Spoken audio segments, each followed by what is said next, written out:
Hello students, today we are going to start next topic of unit solution, that is vapor pressure of liquid solutions. Okay, vapor pressure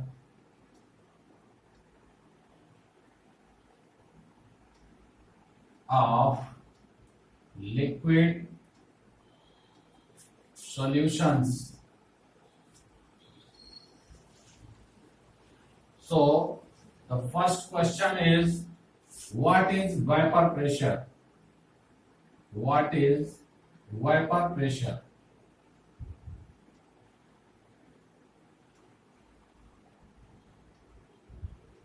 Okay, listen carefully, watch carefully and understand well. Okay, so मान लीजिए आपने एक close vessel ले रखी है, ठीक है। इस क्लोज वेसल में आपने ये लिक्विड फिल कर रखा है। This is a volatile liquid. ऐसा लिक्विड है जो किसी भी सॉल्यूशन को फॉर्म करने में आप एज ए सॉल्वेंट यूज कर सको, ठीक है। क्लियर। अब यहां पर ये अपर सरफेस है इसकी, और ये अपर सरफेस पर इसके मॉलिक्यूल्स हैं। These are the molecules of liquid of the upper surface, ठीक है। आपने इस सिस्टम को छोड़ दिया, या आपकी इच्छा हुई तो आप इसको थोड़ा सा हीट भी कर रहे हैं। चलिए, हीट कर रहे हैं तो हीट करने से क्या होगी, एनर्जी एब्जॉर्ब होगी। एनर्जी एब्जॉर्ब होने से मॉलिक्यूल्स की एनर्जी बढ़ेगी, और इनका जो बॉन्ड है, जो मॉलिक्यूल के बीच में जो बॉन्डिंग है, जो ये बॉन्डिंग है, ये बॉन्डिंग क्या होगी, ये ब्रेक होने लगेगी। और ये जो अपर सरफेस के मॉलिक्यूल्स हैं, ये स्कैप करना स्टार्ट कर देंगे। स्कैप मतलब सरफेस को छोड़ करके ऊपर एयर में आने लगेंगे, स्कैप करने लगेंगे, ठीक है ना। अब ये स्कैप करेंगे तो यहां पर ये मॉलिक्यूल्स आ रहे हैं, स्कैप हो रहे हैं। This phenomena is called evaporation. ये जो फेनामेना हो रहा है, दिस इज कॉल्ड इवेपोरेशन। कौन सा, conversion of liquid into vapour phase, this is called evaporation.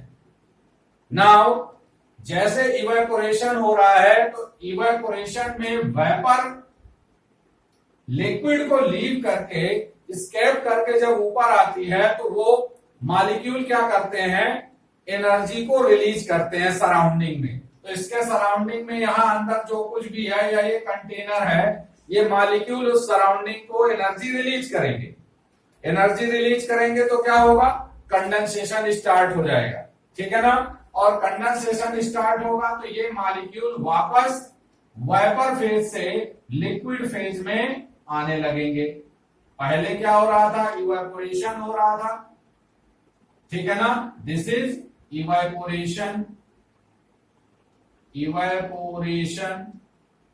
अब ये जो हो रहा है, this is condensation. This is condensation. समझ गए। एक ऐसी कंडीशन आएगी जब rate of evaporation become equal to the rate of condensation, ठीक है ना। when rate of evaporation become equal to the rate of condensation, ठीक है। This stage is called equilibrium. इसको क्या कहेंगे, इक्विलिब्रियम ऑफ द सिस्टम। इस सिस्टम में इक्विलिब्रियम स्टैब्लिश हो जाएगा, ठीक है ना। At this condition the pressure exerted by at equilibrium, the pressure exerted by vapor on the upper surface of liquid is called vapor pressure. vapor pressure क्या है समझ में आ गया. ठीक है ना, क्लियर हो गया। Now we are going to discuss about the vapour pressure of liquid solution. अब लिक्विड सॉल्यूशन की जब बात करेंगे, it means at least two component, ठीक है ना। अभी हमने जो वेपर प्रेशर की बात की थी, this is one component system, हमने केवल एक लिक्विड को कंटेनर में ले रखा था। अब हम सॉल्यूशन की जब बात करेंगे तो यहां पर टू कंपोनेंट सिस्टम हो जाएगा, मींस हम बाइनरी सॉल्यूशन की बात करेंगे। आपको हमारी बात समझ में आ रही है ना।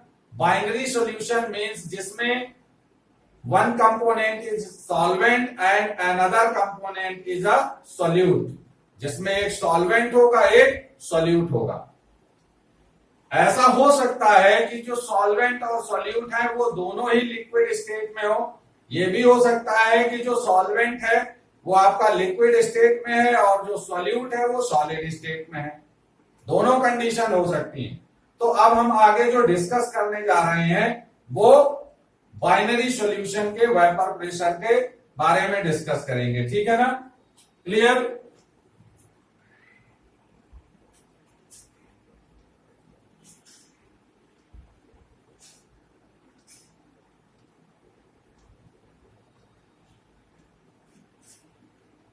Vapour pressure of liquid solution, vapour pressure of liquid solution. अब हम बात करेंगे vapour pressure of liquid solution, ठीक है ना। एक होगा आपका सॉलिड लिक्विड सॉल्यूशन और एक हो गया आपका लिक्विड सॉल्यूशन। इसमें टू कंपोनेंट है, component 1 and component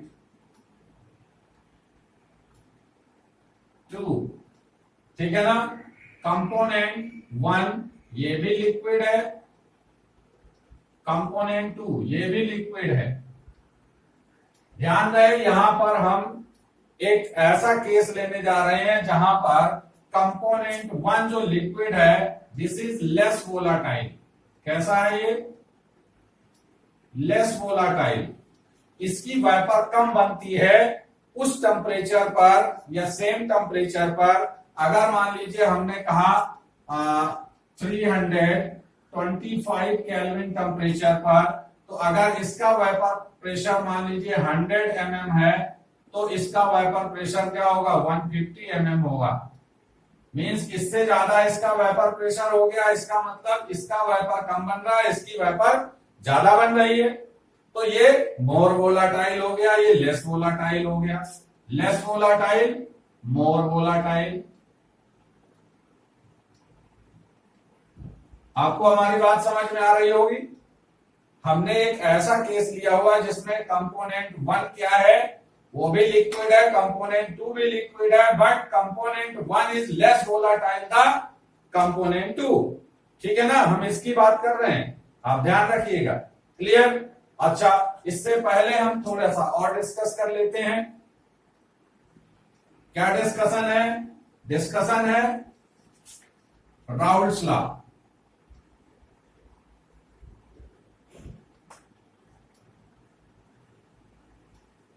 Raoult's law.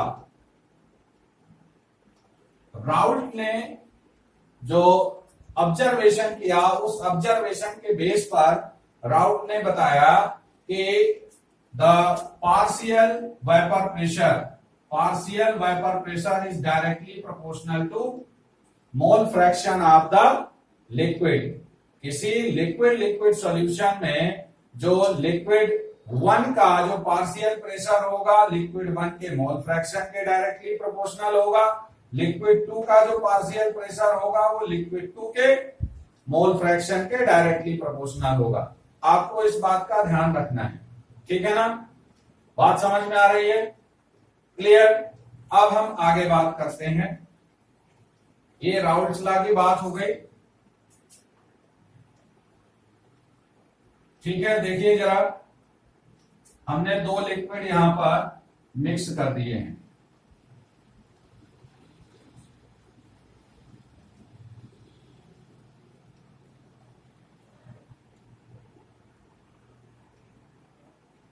और इसको समझना बहुत जरूरी है बच्चों। हमने दो लिक्विड यहां पर मिक्स किए हैं, तो दो लिक्विड कौन कौन से हैं? एक लिक्विड 1 हो गया, एक लिक्विड 2 हो गया। जरा समझ लीजिए इसको। ये लिक्विड 1 है, या कहिए कंपोनेंट 1 की बात कर रहा हूं मैं, ये 2 की बात कर रहा हूं। इसको मैं ए मान लेता हूं, इसको बी मान लेता हूं, ठीक है। यहां पर जो मॉलिक्यूल होंगे वो ए मॉलिक्यूल होंगे, तो मॉलिक्यूल ए और मॉलिक्यूल ए के बीच में फोर्स ऑफ अट्रैक्शन होगा। यहां पर मॉलिक्यूल बी और मॉलिक्यूल बी के बीच में फोर्स ऑफ अट्रैक्शन होगा। लेकिन जब हम दोनों को मिक्स कर देंगे तो यहां पर क्या होगा? New force of attraction between A and B generate हो जाएगा। बात समझ में आ रही है? New force of attraction between A and B generate होगा। तो हम अभी जिसकी बात कर रहे हैं उसके बारे में समझिएगा कि जो magnitude of force of interaction between A this become equal to, approximate equal to force of interaction between the molecule of BB and same approximately equal to force of interaction between the molecule of A and B। जो new force of attraction है वो भी approximately उतना ही है जितना BB के बीच में है, जितना AA के बीच में है। ऐसा सॉल्यूशन क्या होगा? आपका आइडियल सॉल्यूशन होगा। आई बात समझ में? क्या होगा? ये आइडियल सॉल्यूशन होगा, हम उसकी बात कर रहे हैं, ठीक है ना। अब जब हम इसकी बात करेंगे यहां पर, तो यहां पर राउल्ट्स लॉ फॉलो करेगा। यहां पर राउल्ट्स लॉ फॉलो करेगा। क्यों? क्योंकि ना तो यहां पर जो चेंज इन एनर्जी है वो आपकी 0 होगी, और जो चेंज इन वॉल्यूम है वो भी आपका क्या होगा? 0 होगा।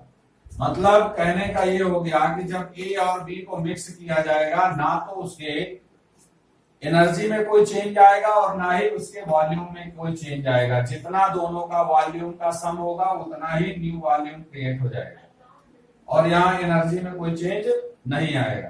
तो according to Raoult's law,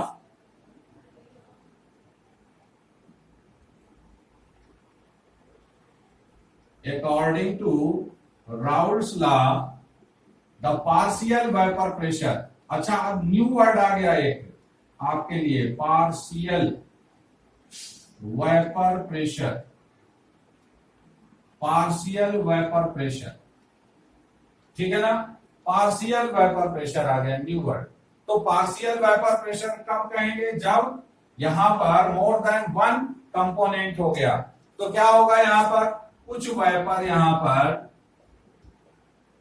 a liquid की होगी और इसी के बीच में कुछ वेपर क्या होगी? बी लिक्विड की होगी। तो जितना individually pressure exerted by the vapour of A, that is called partial pressure of A, and the pressure exerted by the vapour of B, only B, that is called partial pressure of liquid B.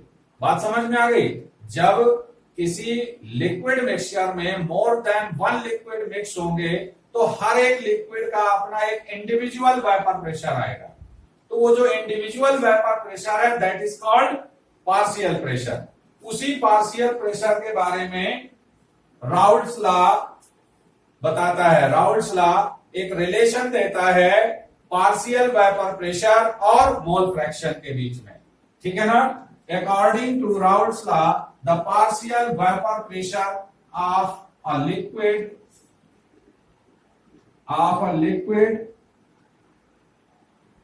is directly proportional to mole fraction of liquid। समझ गए ना?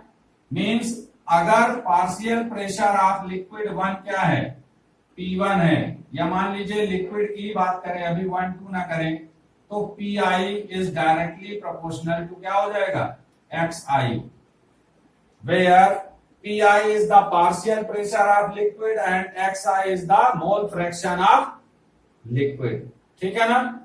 अब यहां पर proportional हटाएंगे तो क्या होगा, Pi is equal to, proportionality constant लगाना पड़ेगा ना, तो प्रोपोर्शनैलिटी कांस्टेंट में क्या लगाएंगे, P not I into Xi। समझ गए। What is P not I, P not I, this is vapor pressure of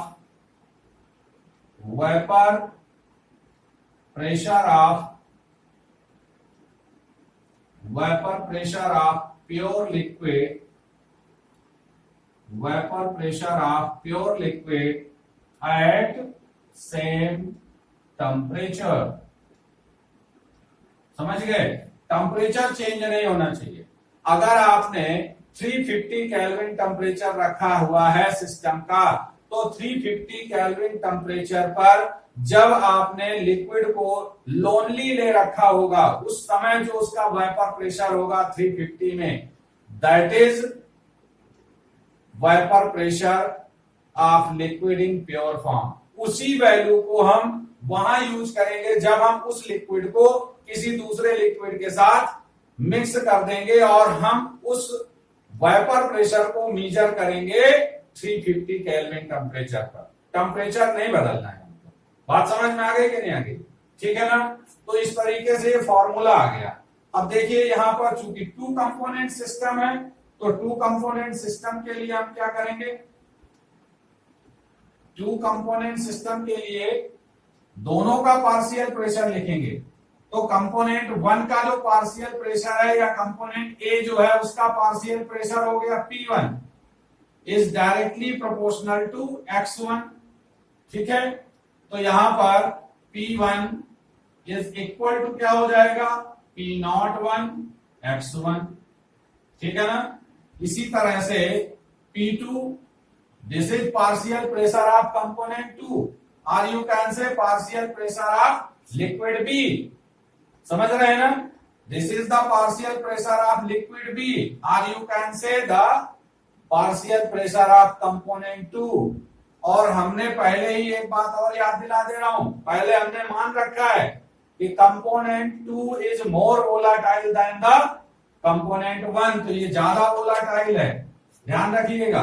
directly proportional to mole fraction of liquid 2, मतलब X2। तो क्या हो जाएगा, P2 is equal to P02 X2। What is P02? P02 क्या है, P02 is the vapour pressure of pure liquid 2।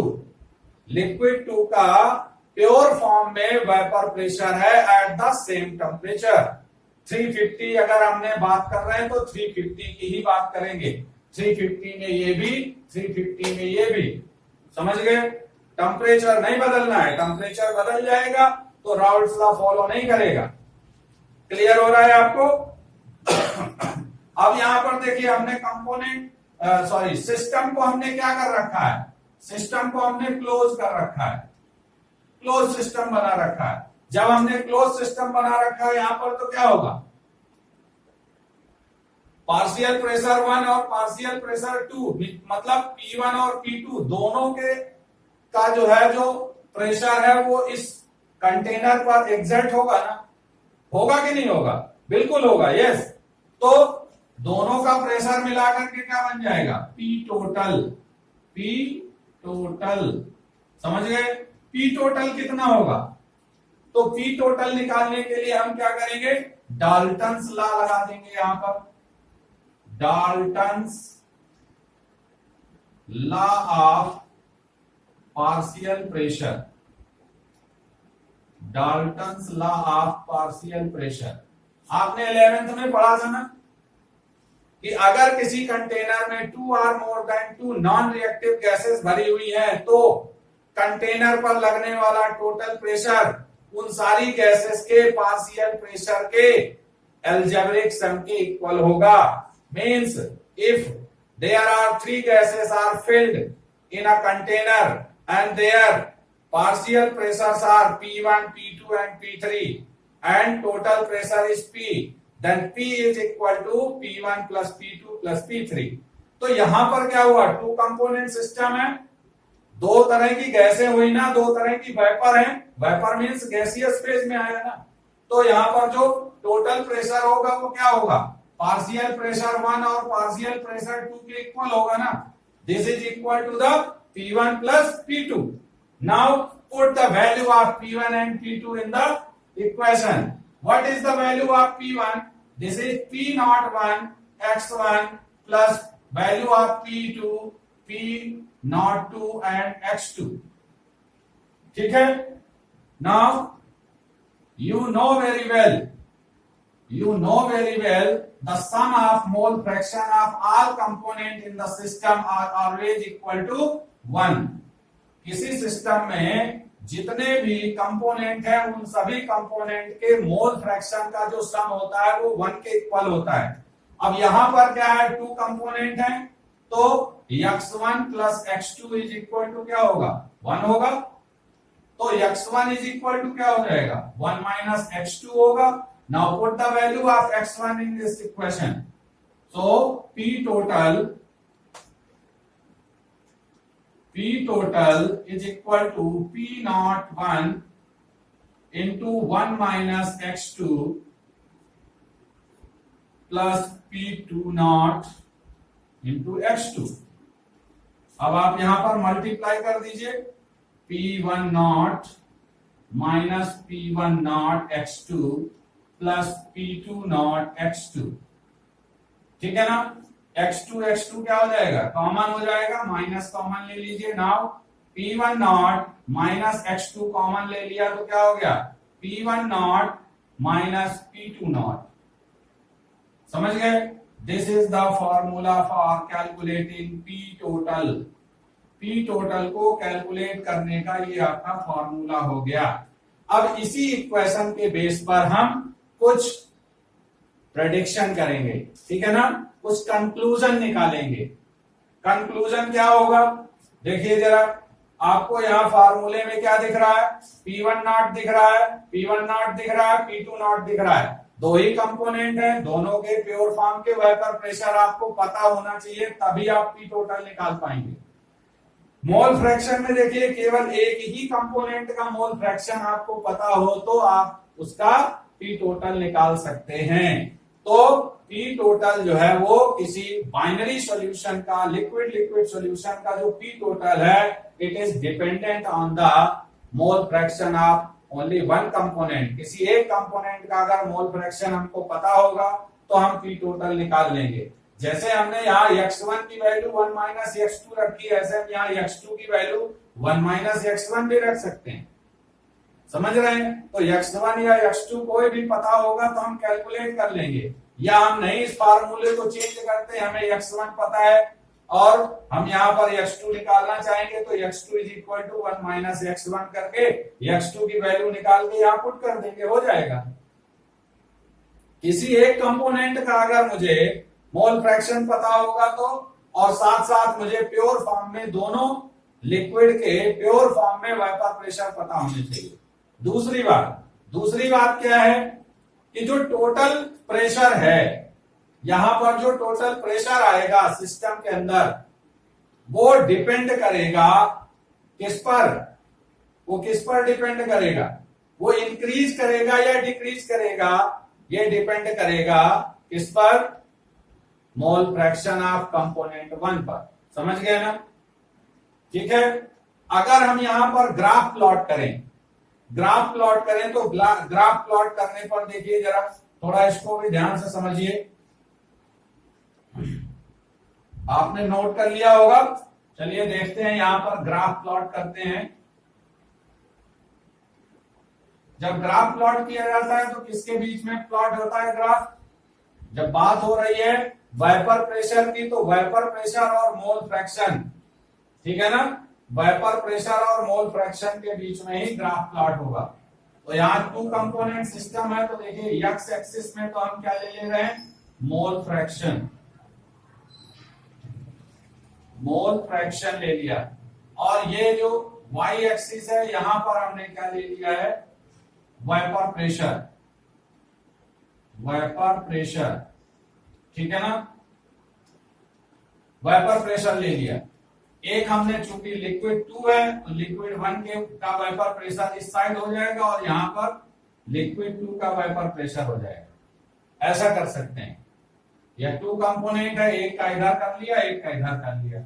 अब suppose करिए हमने मान लिया कि यहां पर जो x1 है वो क्या है, 1 है, तो x2 क्या हो जाएगा, x2 की वैल्यू तो 0 हो जाएगी, और इस तरफ x1 क्या है, ये 0 है, तो x2 की वैल्यू क्या हो जाएगी, वो 1 हो जाएगी। कहने का मतलब क्या हुआ, x2 जो है वो इस साइड क्या करेगा, इंक्रीज करेगा, और x1 क्या होगा, x1 जो होगा वो इस साइड इंक्रीज करेगा। जब हम लेफ्ट टू राइट चलेंगे तो x2 इंक्रीज कर रहा है, और जब हम राइट टू लेफ्ट आएंगे तो x1 इंक्रीज कर रहा है। बात समझ में आ गई। ये देखिए, जब यहां पर x1 की वैल्यू 1 है तो यहां पर क्या हो जाएगा, ये किसकी वेपर प्रेशर की लाइन हो जाएगी, लिक्विड 1 के लिए। तो यहां पर मान लीजिए किसी टेम्परेचर पर प्योर फॉर्म में उसका वेपर प्रेशर है, ये हो गया आपका P1 नॉट। इसी तरह से इस लाइन पर एक इंटरसेप्ट बना दीजिए, ये हो गया इसका P2 नॉट। समझ में आया। हो सकता है थोड़ा सा देखने में दिक्कत आ रही हो, मैं P2 नॉट को यहां कर दे रहा हूं और P1 नॉट को थोड़ा सा नीचे कर दे रहा हूं। ये P1 नॉट को हमने नीचे क्यों किया है, बिकॉज हमने पहले ही एज्यूम कर रखा है कि component 1 is less volatile the component 2। Component 1 जो है वो कंपोनेंट 2 के रेस्पेक्ट में कम वोलाटाइल है। कम वोलाटाइल है मींस वेपर कम बनेगी, मींस वेपर प्रेशर कम होगा। बात समझ में आ रही है, ठीक है ना। अब देखिए जरा, यहां पर जो कंपोनेंट 1 है वो 0 है, लेकिन हमने क्या किया, यहां से कंपोनेंट 1 को ऐड करना शुरू किया। तो ऐड करने पर ये उसकी लाइन आ रही है, और जैसे जैसे उसमें मोल फ्रैक्शन, देखिए x1 इधर बढ़ रहा है ना, तो जैसे जैसे x1 बढ़ता जाएगा उसका वेपर प्रेशर क्या हो रहा है, बढ़ता जाएगा बढ़ता जाएगा बढ़ता जाएगा, और फाइनली क्या हुआ, वो यहां पर आकर के इंटरसेप्ट कर गया यहां पर। तो ये क्या हो गया, उस टेम्परेचर पर प्योर फॉर्म का वेपर प्रेशर हो गया। इसी तरह से ये जो लाइन बनेगी, this is called partial pressure of component 1, this is P1, और इसकी वैल्यू क्या होगी, इसकी वैल्यू होगी P1 नॉट x1। समझ गए। अब देखिए यहां पर x2 क्या है, 0 है, तो x2 की वैल्यू जैसे जैसे हम लिक्विड 2 यहां पर ऐड करेंगे तो उसका क्या होगा, मोल फ्रैक्शन आएगा। मोल फ्रैक्शन आएगा तो उसकी वेपर बनेगी, वेपर प्रेशर आएगा, तो उसकी लाइन कुछ इस तरह से चलेगी। ठीक है ना। ये इस तरह से लाइन जा रही है।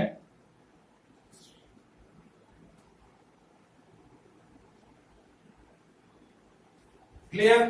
तो ये जो लाइन हो गई दिस इज P2, ये क्या हो गया, ये P2 हो गया। P2 इज इक्वल टू क्या है, P2 is equal to P2 not x2, ठीक है ना, ये हो जाएगा। अब जब हम यहां पर देख रहे हैं ये P1 नॉट है, ये P2 नॉट है, इन दोनों को अगर हम क्या करते हैं, एक मिक्स मिलाने का प्रयास करें तो आप देखेंगे कि पूरी की पूरी लाइन क्या होगी, ये लीनियर होगी। तो P टोटल जो होगा वो लीनियर होगा with respect to the component 2। Component 2 के रेस्पेक्ट में ये क्या हो जाएगा, लीनियर हो जाएगा। तो P टोटल यहां पर आ गया, P टोटल, और P टोटल की वैल्यू क्या हो जाएगी, P1 not x1 plus P2 not x2, ये आ जाएगी। तो ये P2, और ये लाइन कैसी हो रही है, लीनियर हो रही है, ठीक है ना। और ये लीनियर होनी ही थी। क्यों लीनियर होनी थी, ये लीनियर क्यों होनी थी, ये क्योंकि राउल्ट्स लॉ क्या कहता है? Partial pressure is directly proportional to the mole fraction. तो जैसे जैसे मोल फ्रैक्शन बढ़ेगा वैसे वैसे उसका पार्शियल प्रेशर बढ़ेगा। और पार्शियल प्रेशर मैक्सिमम कितना हो सकता है? पार्शियल प्रेशर मैक्सिमम हो सकता है जब मोल फ्रैक्शन की वैल्यू क्या हो जाए? 1 हो जाए। और मोल फ्रैक्शन की वैल्यू 1 रख देंगे तो पार्शियल प्रेशर क्या होगा? उसके प्योर कंपोनेंट के वेपर प्रेशर के इक्वल हो जाएगा। तो देखिए जहां पर प्योर कंपोनेंट का वेपर प्रेशर है वहीं पर रुक जा रहा है। बात समझ में आ रही है ना? The maximum partial pressure of any component will be equal to its vapour pressure in pure form. लेकिन एक बात ध्यान रखिए, फिर वो सॉल्यूशन नहीं होगा। प्योर फॉर्म में जब उसका पार्शियल प्रेशर प्योर फॉर्म के वेपर प्रेशर के इक्वल हो जाएगा तो उस कंडीशन में वो लिक्विड अकेला होगा, वो प्योर फॉर्म ही होगा। बात समझ में आई? उसमें कोई दूसरा लिक्विड मिक्स नहीं होगा। ठीक है ना? अगर कोई दूसरा लिक्विड मिक्स होगा तो 100% पार्शियल प्रेशर कभी भी उसके प्योर फॉर्म के वेपर प्रेशर को टच नहीं कर पाएगा। बात समझ में आ रही कि नहीं आ रही? ठीक है ना? उम्मीद है आपको ये सारे टॉपिक अच्छे से समझ में आ गए होंगे। अब हम आगे बात करते हैं partial pressure in vapour form. अभी तक हम बात कर रहे थे लिक्विड फॉर्म की, लिक्विड फेज की। अब हम बात करेंगे वेपर फेज की। तो देखिए जब हमने ये सिस्टम बनाया था, ये क्लोज सिस्टम बनाया हमने, यहां तक तो ये लिक्विड था ही, यहां पर ये वेपर थी और वेपर का प्रेशर हो रहा था। तो जो प्रेशर एक्सर्टेड था वो कितना था? P1 था और P2 था। कितना था? P1 था और P2 था। क्लियर हो रहा है? तो P टोटल कितना हो गया? P टोटल हो गया P1 प्लस P2 हो गया। तो पार्शियल प्रेशर कितना हो जाएगा?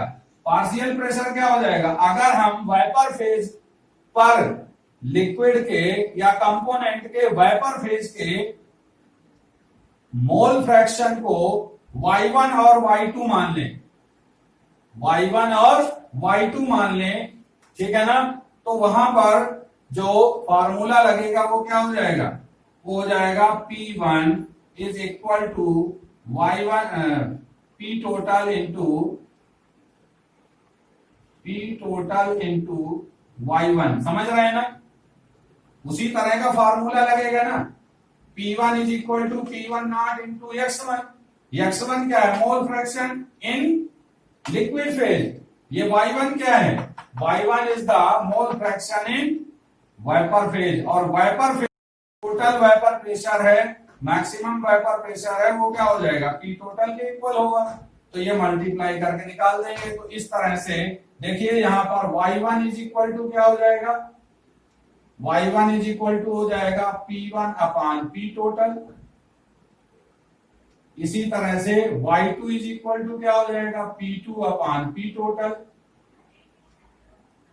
या आप ऐसे भी कर सकते हैं y2 is equal to 1 minus y1। ये भी फार्मूला लगा सकते हैं। क्यों? क्योंकि sum of mole fraction of all the component is always equal to 1। ठीक है ना? तो आपको लास्ट एक सेंटेंस बताने जा रहा हूं कि जब कंपोजिशन आपसे न्यूमेरिकल में पूछा जाएगा तो कंपोजिशन का मीन्स है आपको मोल फ्रैक्शन कैलकुलेट करना है। अगर उसने कहा है find out the composition in liquid phase, means आपको x1 और x2 की वैल्यू निकालनी है। अगर उसने आपसे कहा है find out the composition in vapour phase, इसका मतलब आपको y1 और y2 निकालना है। बात समझ में आ गई है आपको? उम्मीद है आपको आज का पूरा टॉपिक अच्छे से समझ में आ गया होगा। Okay, thank you.